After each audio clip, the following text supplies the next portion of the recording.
Hello there, I'm Jeff White. I'm an author and investigative journalist. This is another in a series of videos I've been making about how to write a book, or how I go about writing a book. So in the last video, we finally got to the point where we'd followed the writing process along, we'd fact-checked, we got to the point where the book was ready to compile in Scrivener, the computer program that we've been using, and ready to hand in to the publisher. A wonderful moment. And so then off it goes. And there's this weird period where you sort of don't hear anything. They acknowledge they've got it, and they're just sort of working on it. This is a good time to start thinking ahead and getting prepared. And one of the things we should talk about now maybe is the book cover, which a lot of authors probably don't think about, certainly don't think about initially. It's actually really important. It's a huge part of the marketing of the book. It's a huge part of pitching how you think the book is. I've written 3 books and I'm thinking about a 4th book, and I've got an idea for the 4th book, and I'm already thinking of the cover, which I know sounds insane, but it helps me think of how am I going to pitch this book? Who's going to read it? What do I want it to be like, to feel like? I imagine a lot of authors think that the publisher comes up with the cover and that's that. Yes, that is true. And I think in my contract, it certainly said that the publisher has final say over the cover. Yes, that's true. But that's final say. There's a lot of say goes on before that. As an author, you can have a view, and I think should have a view, what the cover should be like. Now, I'm not a cover designer. I'm not a graphic designer. But go around and have a look at other books that you like. Go to a bookstore and just look at what book covers get your attention and why. Kind of work out why they get your attention.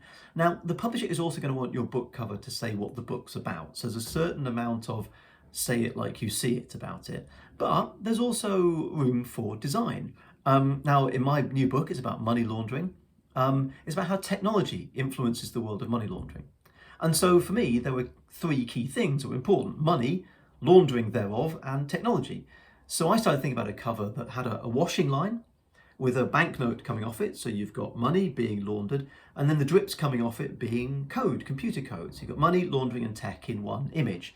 Now you might think that's very literal, you might think that's very naff. I personally thought it was a great idea. So I suggested this to the publisher. I even went so far, which I haven't done before, to submit a sketch of what I thought could go where. Now that might seem very presumptuous. You might think there's all these designers who have these ideas and so on. You've spent ages working on your book. You've also probably spent ages thinking about your book. You've probably spent ages reading other people's books. So actually, as the author, you're pretty well informed to think about what the cover should be. And it's also your cover. You've got to go out there and sell it. So for me, having a clear, striking image was really worth doing. And it took some back and forth to get the design right. And, there's some things I wasn't happy with, and the publisher would come back. And so it took a little while. I think it's really worth putting that effort in. Some authors have even gone to the extent of hiring their own designers to do their own cover. I've never done that. I think that's a bit OTT, but it's really important that the cover sings and the cover says what you want to do. Now, we're going to go back to fact-checking, the fact-checking process. We talked before about the fact-checking you've done on your own book. There's a whole bunch of fact-checking now that happens at the publisher's side and by people other than you. And the first thing probably is going to happen is the commissioner will come back with notes, an overview. The commissioner who's commissioned the book, or the editor you've got, might come back and want whole chapters moved around. I've not had that happen to me, and I would find that quite difficult to deal with, because how do you know that if you move this chapter earlier that there's not something you've referenced in that chapter that occurred in an earlier chapter? Things get out of order, get muddled quite quickly. So again, the more you can do to sculpt your chapters at the beginning and to let the publisher know this is what I'm going to be doing in the order I'm going to be doing it, the more you can avoid those conversations at the end where the editor or the publisher comes back and says, this is not what I thought we were going to get, and why isn't this chapter here? It's important to keep your editor and your publishers briefed as you go along. The editing process then gets increasingly refined. So you have proofreaders and copy editors who will go through. Some of it's about fact checking. There are people who actually go through and fact check the book, or at least they have done in my books. And that can be incredibly thorough. There's one book, the first book I wrote, I talked about pig sheds. For some reason I was talking about farming and pig sheds. And the fact checker came back and said, I said, no, the pigs, they live in sties, not sheds. You don't have a pig shed, you have cow sheds and pig sties. Now, I found that quite annoying, but hey, thank God the person spotted it, because at least I could pick up the correction. So if you've got somebody going through fact checking, that's a good thing. There's also usually somebody who goes through and spots typos and missing commas and apostrophes and spelling mistakes and all of that kind of thing, double spacing and so on. Now there's proofreaders and copy editors. I'm yet to work out what the difference is between them. I think one of those types of activity is a copy editor, but I don't know. All I know is copying and proof editing is something that goes on. Now, at this stage, You also might have a legal read if your books are anything like mine. You have a lawyer come and read the book and you'll have to answer those legal queries. Now again, this is where your research and your organizational ability and using Scrivener comes in super helpful. The lawyer will come back and say, what page was that comment on that person made? You can go straight back to your notes, straight back to where that came from, and go straight back to the lawyer with the answer.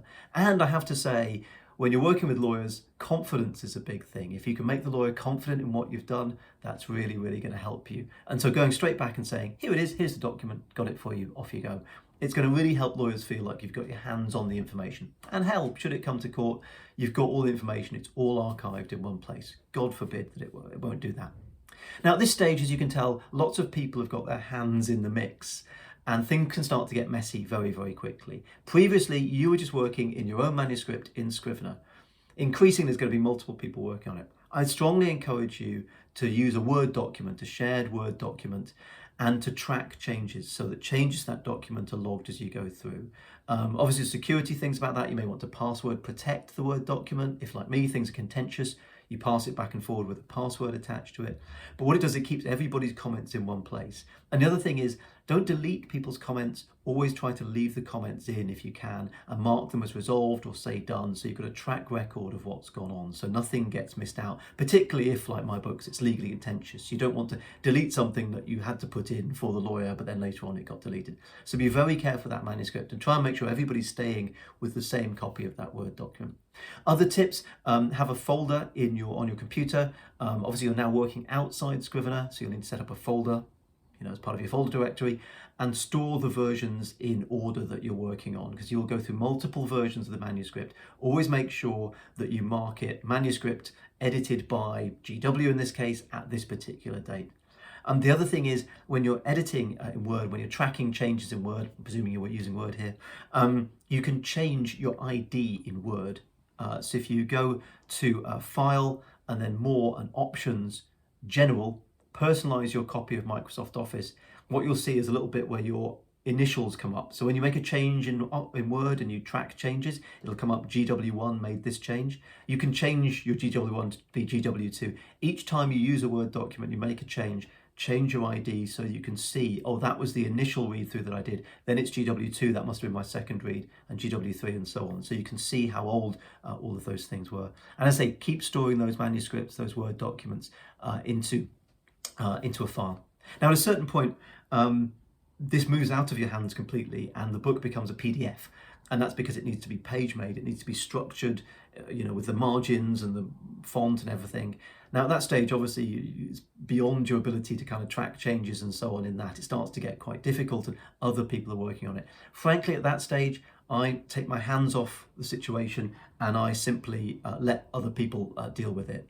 What I do is then I try to say, okay, what's the last date that I've got to make changes on this? Obviously, by this stage, any major changes you've probably made, but for final tweaks, a word here and there, a little change to a little word, nothing big, no new sentences, but little tweaks. What's my last deadline? What's the last time I can do this? And the publisher will come back with a particular date, and I'll say, great, can you please give me the PDF document of the final manuscript a week or two ahead of that date?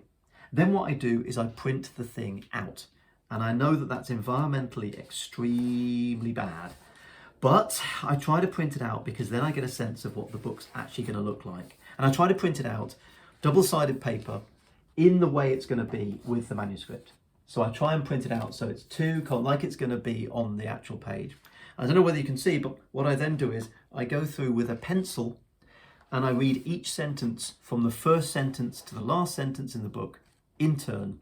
And I say to myself, what happens when I get challenged on that sentence?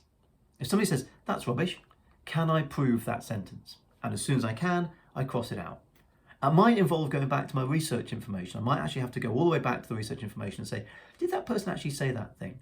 And I go through, whenever I hit a footnote, I go to the footnotes section, I check that the footnote's correct, and I cross that out with a pencil. So in the end, what I end up with is 100,000 words crossed out with a pencil. And I know at that stage, I have done everything I possibly can to make sure the manuscript is clean, to make sure there are no errors, to make sure there's no mistakes, and it's ready to go. And at that point, you just have to breathe a big sigh and say, well, there it is. There'll probably be a mistake in it somewhere. Hopefully it's not legal. There might be a typo, there might be a literal, there might be a repetition of a word, who knows? But ultimately at this point, you just have to let it go and hope for the best.